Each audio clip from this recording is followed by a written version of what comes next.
Everything Chris. Everything Chris. Everything Chris. Everything Chris. Everything Chris. Everything Chris. Everything Chris.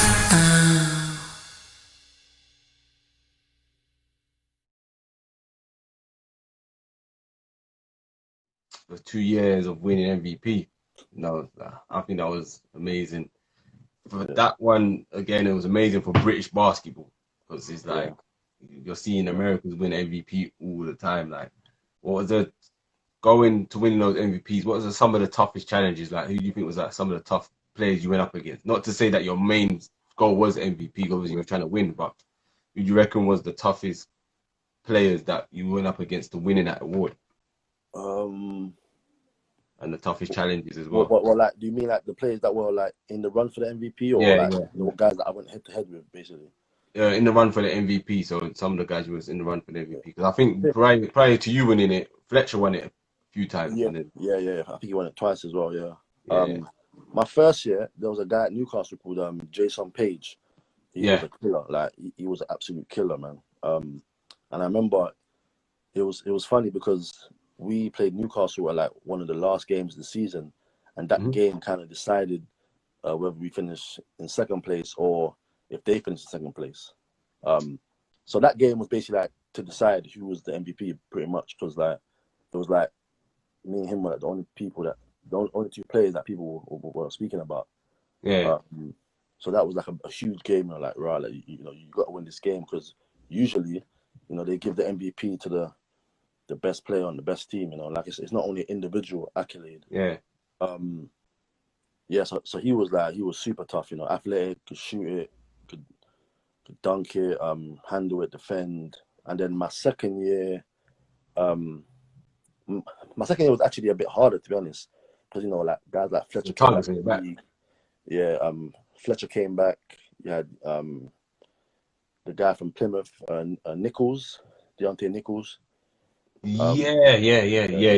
With that's the one with the dreads, isn't it? Yeah. He was pretty much the twist. That's it. A walking triple double, to be honest. And then obviously, guys on the road, Ashley, Matthew, all these guys came back home. So, I mean, to be honest, anyone could have got it that year. Like I said, it's all about where your team finishes and I mean what the coaches think. So, yeah, man. But I mean, to go back to your point, I mean,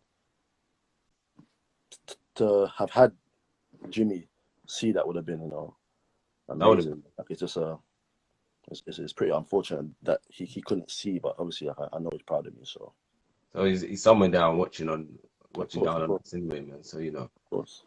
So in terms of Brixton, what is it else you're doing for? What else are you doing with Brixton? Because I know there's some things you're involved. Is there anything you can discuss or you can't? Yeah, I mean, there's nothing like specific that I'm doing. Obviously, like in the summer, I'm down there at the camps helping out with the kids. I'm also training myself, but obviously, in that time, I'm helping them, giving them some pointers. If they want to work out, they can work out with me, play one-on-one with them, and just be around them. Like just kind of give them that unofficial mentorship, really. But I mean, I don't really have no specific role, but obviously, Brixton's basically, that's my family, you know what I mean? So I'm just down there, I'm showing my face. I go to some of the committee meetings and the board meetings and, share my ideas with them about how to move forward. So backtrack a little bit again. So with the MVP season, what is it that you took from each season winning those MVPs? So what is it you learned winning the first one, and then your second one when you got it again? What did you learn from that one? And what lessons did you take, and what challenges did you experience? That's a good question. To be honest, the first year kind of made me realize. Well, after I won it the first year, the second year became harder because I had more of a target on my back. Like teams were scouting, playing boxing ones and doing all these kind of defensive schemes, and so I kind of became a marked man even more than the first year. But it too much lessons. I mean, to be honest, like you know me, so I'm more of a person. I just play and do what I do. You know, like I ain't trying to do nothing out of my strengths. You know, so you know, I go out, I play hard, and hopefully, you know, my team can win. You know, and in the process of that, you know, it just happened to happen that the coaches thought that I was the MVP. You know, so like it's nothing really too special to it. You know, like just play hard and do what you do. You know, like there's no secret formula, you know, to win an MVP. But you know, at the end of the day, it's all about team success. So if your team wins, then you know, it takes care of all the other stuff. Definitely. And also another thing you did that was historic. Brought a championship home to London. Yeah, You man. know, for over 21 years. Is it 20 years or 21 years around that region? To be honest, I don't even think that they've, like, in the history of the Lions, I don't think they've actually won the championship before. No. But no London team hasn't won it for 21 years. Okay, London team, yeah. Yeah, so like that was very historic, man. Talk us through that whole emotion, you know, everything you went through winning that. How was that feeling, man? I mean, that was a massive moment, you know, like it felt even better to win it at Newcastle too, you know. All right, at Newcastle. Yeah. I mean, that was the game to decide, you know, whether we was champions or not. But like for me, like it was just an indication of the team that we had, you know, like we really had some selfless guys, some guys that were just concentrated about, you know, winning only. No one cared about stats, no one cared about who scored what or who scored this. You know, everyone was on the same page, and our chemistry was just out of this world, you know. So I think for me, it's really a testament to, you know, first and foremost, you know, I have to shout out the organization for London Lions for choosing those players and those characters and personalities and putting that team together, you know, because everyone just kind of fit so well and just had chemistry on and off the court, you know, like off the court we'd all hang out, you know, like our bus rides, you know, guys are joking and, you know, so yeah, man, that was a special team, and to me, that was one of my most enjoyable years as a pro, you know, like it was just everyone was in harmony, you know, like obviously every now and then, you know, during practice things will get heated and guys will, you know, do this and do that, but for the most part you're always on the same page, man. Oh, that's dope, man. That's dope. And then one thing I got to bring up now, because I spoke about it with Ed Lucas, trophy finals. Talk us through that moment. So because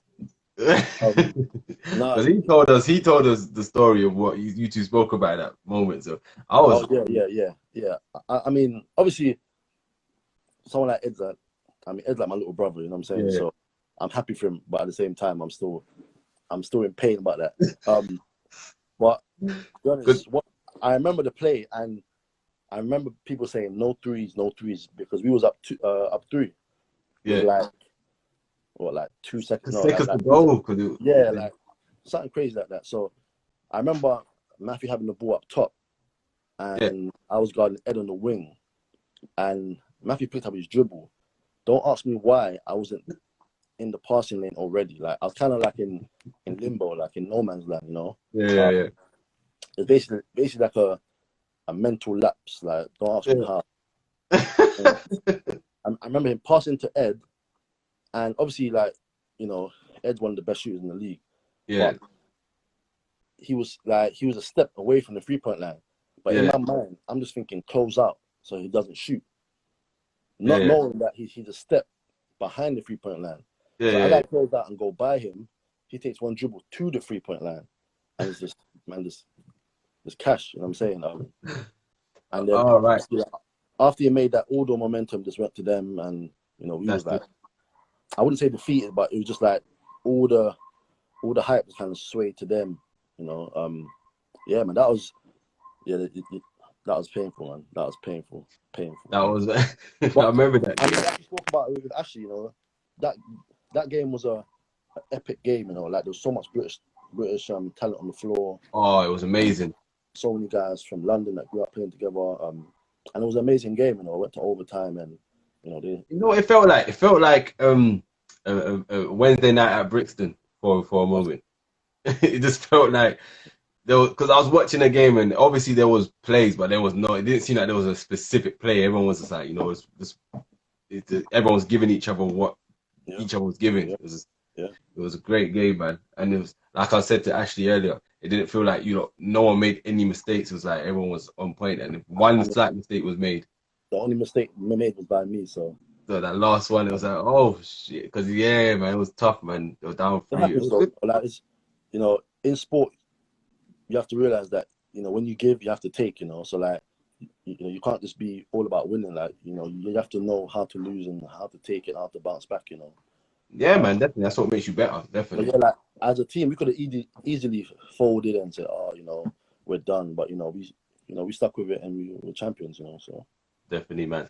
And talking of that situation, because you know, I know you've been the leader of the team for a couple of years. So your leadership skills, how did that help you develop your leadership skills during that moment there, and then going forward? hmm.